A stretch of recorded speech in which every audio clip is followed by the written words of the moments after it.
Now there are some male accessory glands in the human male reproductive system. तो ये जो mail accessory glands होते हैं या एस्टेटेड ग्लैंड्स होते हैं, तो इनमें दो सेमिनल वेसिकल्स होती हैं, एक प्रोस्टेट ग्लैंड होता है और दो बल्बोयूरेथ्रल ग्लैंड्स होते हैं। टोटल ये 5 होंगे, राइट। तो हम इसको इस डायग्राम में देखेंगे।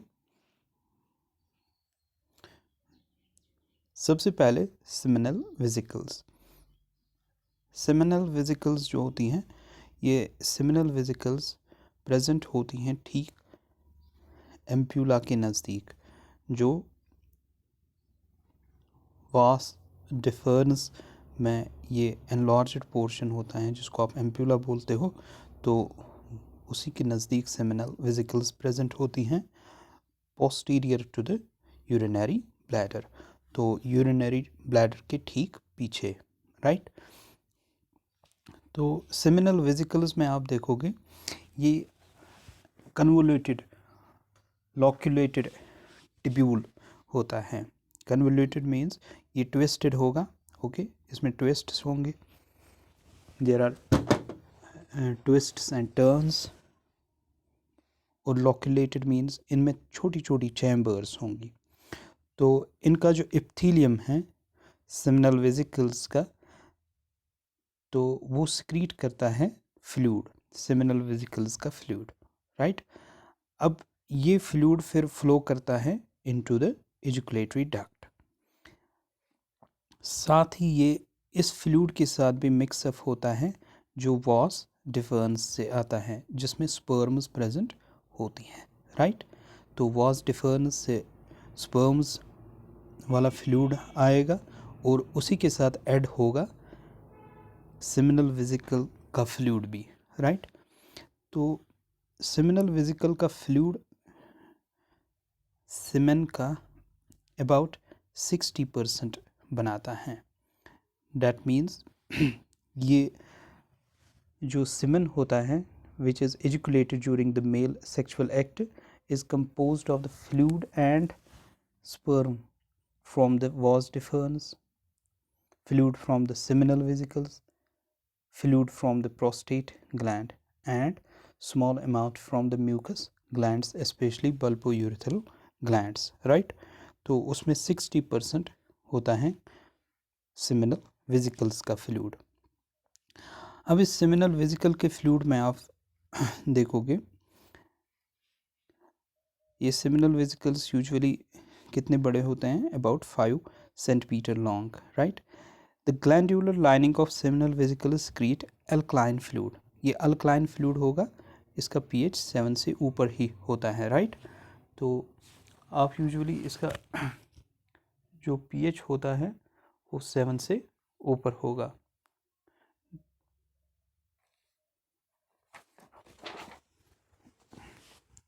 It's about 7.4।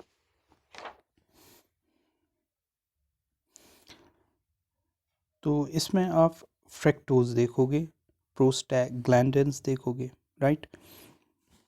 तो फ्रैक्टोज एक्ट करता है as nutrient for the sperms, और प्रोस्टाग्लैंडिन्स का भी हम फंक्शन देखेंगे।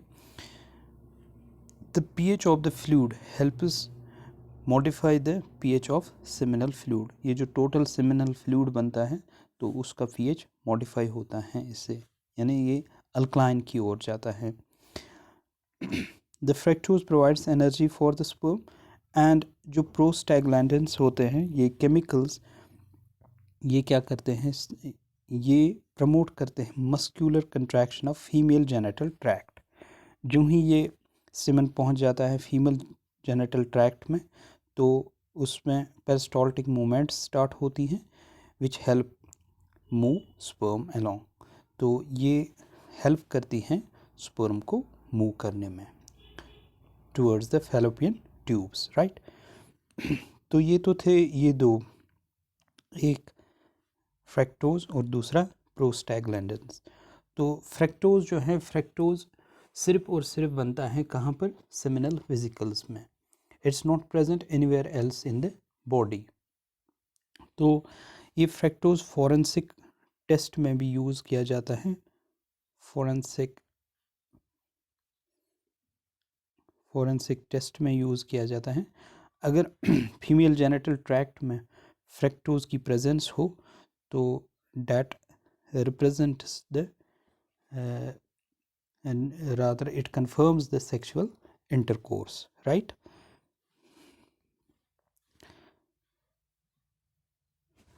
इसके अलावा आप देखोगे फ्रैक्टोज के अलावा इसमें साइट्रिक एसिड भी होता है और एक चीज़ होती है जिसको हम बोलते हैं fibrinogen. It's called fibrinogen.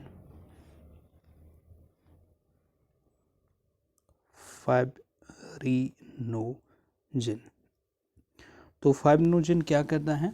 Fibrinogen usually आप देखोगे ये प्रेजेंट होता है सेमिनल वेसिकल्स के फ्लूइड में and it is converted into weak coagulum. तो ये एक कोगुलम में, यानी coagulum simply means coagulated matter, तो कोगुलम में चेंज हो जाता है ये फाइब्रिनोजिन, कोआगुलम में चेंज हो जाता है, यानी ये कोगुलेट हो जाता है by the clotting enzymes from prostate gland. लेकिन ये तभी होगा जब प्रोस्टेट ग्लैंड की एंजाइम्स इस पर एक्ट करेंगी, वो हम आगे सीखेंगे प्रोस्टेट ग्लैंड में। तो इसमें फाइब्रिनोजिन भी इसके फ्लूइड में प्रेजेंट होता है, राइट।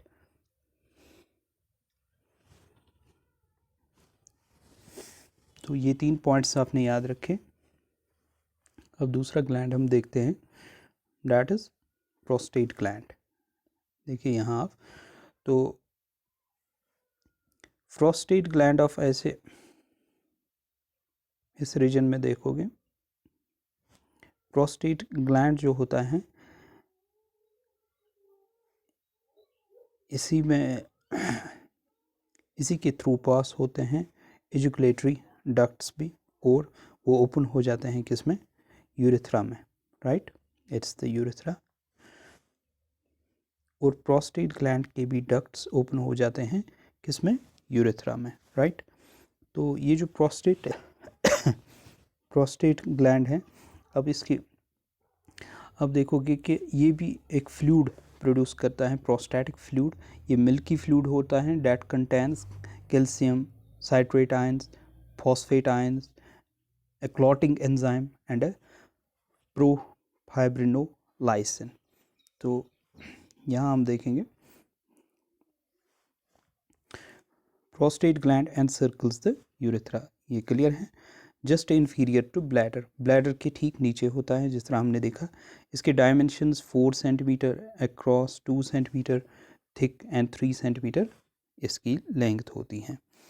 अच्छा, जो इसका बाहर से कवरिंग होता है fibrous connective tissue of its capsule, तो ये एक्सटेंड होता है इनवर्ड्स भी to divide the gland into lobes. तो ये इसको डिवाइड करता है लोब्स में, तो ये कैप्सूल इसको डिवाइड करेगा लोब्स में। अब each of which contains about 40 to 50 tubules, तो उन लोब्स में टिब्यूल्स होते हैं।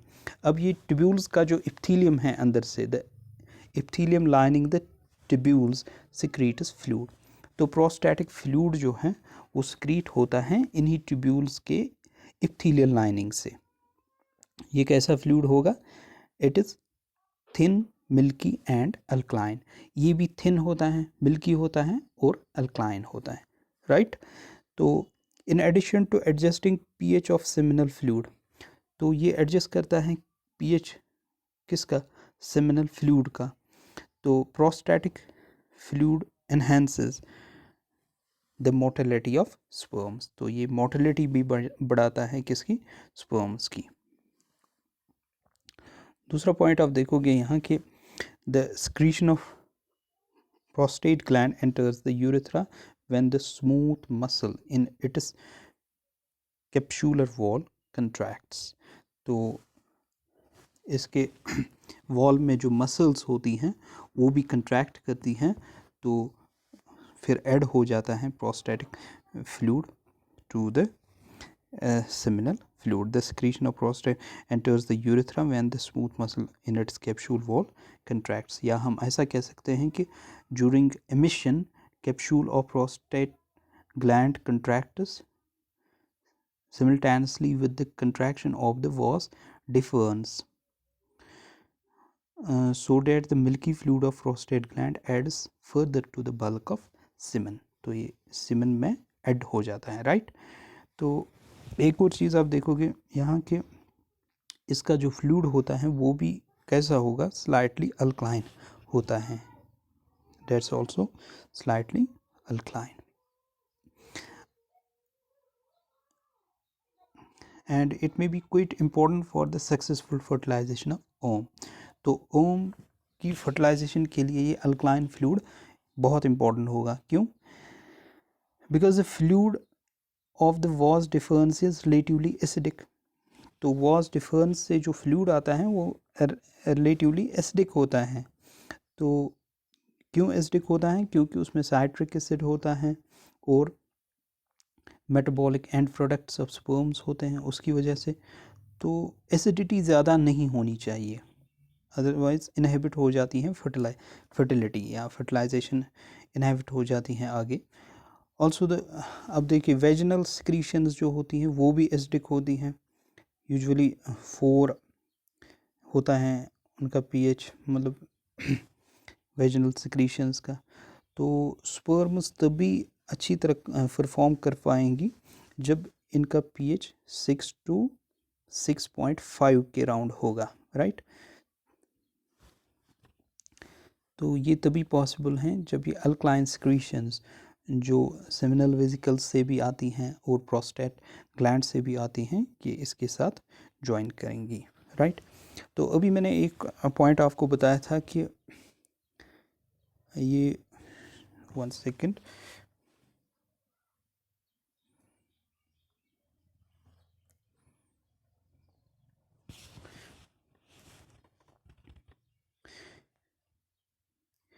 ये जो फाइब्रिनोजिन होता है, फाइब्रिनोजिन चेंज होता है कोगुलम में, राइट? अब फाइब्रिनोजिन सिक्रीट हो गया किससे?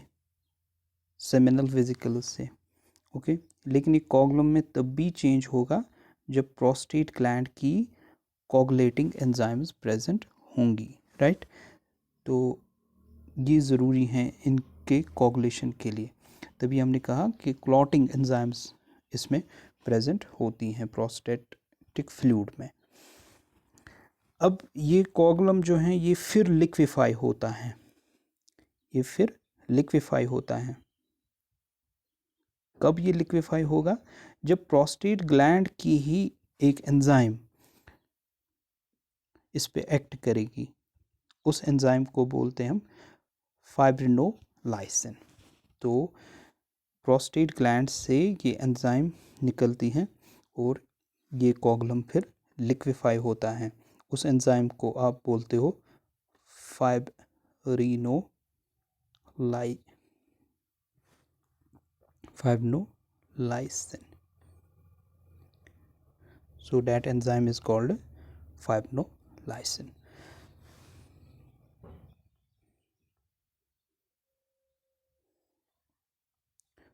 तो फाइब्रिनोलाइसिन आप याद रखोगे कि फाइब्रिनोलाइसिन, मैं रिपीट करूँगा, ये पॉइंट इम्पोर्टेंट है. हमने ये सीखा कि 1 सेकेंड, हमने ये सीखा कि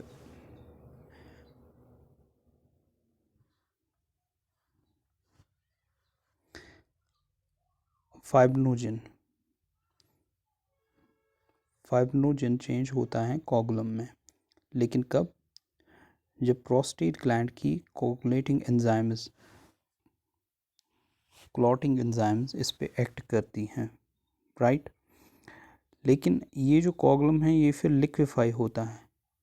लेकिन कब? जब प्रोस्टेट ग्लैंड की ही एक और एंजाइम जिसको आप फाइब्रिनोलाइसिन बोलते हो वो इस पे एक्ट करती हैं, तो कोगुलम फिर लिक्विफाई होता है. तो ये पॉइंट इम्पोर्टेंट था इसमें कि लिक्विफाई होना बहुत ज़रूरी है इसके लिए. या हम इन नटशेल ये कह सकते हैं कि the fibrinogen, this one secreted from seminal vesicle is converted to weak coagulum, तो ये coagulum में चेंज हो जाता है by clotting enzyme secreted from prostate gland. The coagulum is liquefied as it is lysed by the fibrinolysin. This fibrinolysin is secreted by prostate gland. Actually ये fibrinolysin inactive form में secrete होता है, उसको आप प्रोफाइब्रिनोलाइसिन बोलते हो, राइट, प्रोफाइब्रिनोलाइसिन.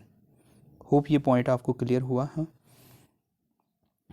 अब next बढ़ते हैं हम लास्ट जो इसका ग्लैंड है, a pair of glands is present, उनको हम बोलते हैं, ये जो ग्लैंड्स आपको नज़र आते हैं छोटे से ग्लैंड्स हैं यहाँ, ये दो glands, these glands are called bulbourethral glands. Okay, तो bulbourethral glands prostate gland के inferior होंगे. तो इनका जो फ्लूइड होता है वो क्या करेगा, दिस फ्लूइड, अब देखिए यहाँ द bulbourethral glands या कॉपर्स ग्लैंड्स भी हम इनको बोलते हैं, कॉपर ग्लैंड, और two small glands about size of peas, तो पीस की साइज़ के होते हैं छोटे से. They are located inferior to the prostate gland and enclosed by fibers of external urethral sphincter. तो पिछले लेक्चर में भी हमने बताया कि एक्सटर्नल यूरेथ्रल स्पिंक्टर जो होता है वो इसी के नज़दीक होता है. These glands also contain money tubules that secrete mucus like fluid. तो ये फ्लूइड किस काम आता है, the fluid lubricates the end of the veins preparatory to sexual intercourse, तो ये लिब्रिकेशन के काम आता है, राइट. तो this was about these glands. तो लास्ट पर एक दो पॉइंट्स ऑफ स्पर्म्स के हवाले से, या हम कह सकते हैं अप्लाइड फिजियोलॉजी के हवाले से ऐड कर सकते हो. कुछ टर्म्स हैं यहाँ, एक को हम बोलते हैं azoospermia. Azoospermia, what's it, azoospermia means lake of sperms in semen. Semen तो हैं लेकिन उसमें स्पर्म्स नहीं है, इस कंडीशन को एजोस्पर्मिया बोलते हो. ओलिगोजूस्पर्मिया, अब ये क्या है, low sperm count with less than 20 million sperms पर ml ऑफ सीमन. तो इसमें बिलो 20 मिलियन स्पर्म्स होंगी सीमन में पर ml, तो उसको आप ओलिगोजूस्पर्मिया बोलते हो. तीसरी कंडीशन है टेराटोजूस्पर्मिया. अब इसमें क्या होता है, स्पर्म्स तो प्रेजेंट हैं विद एबनॉर्मल मॉर्फोलॉजी, तो इनकी मॉर्फोलॉजी कहीं पर हेड डैमेज्ड है, कहीं पर टेल, कहीं पर दूसरा पार्ट. एस्पर्मिया, तो लेक ऑफ सीमन, अब सीमन ही प्रोड्यूस नहीं हो रहा है तो इसको एस्पर्मिया बोलते हैं. यहाँ एजोस्पर्मिया, यहाँ है aspermia, right. Oligospermia, low volume of semen, तो इसमें सीमन का कम वॉल्यूम होता है, राइट.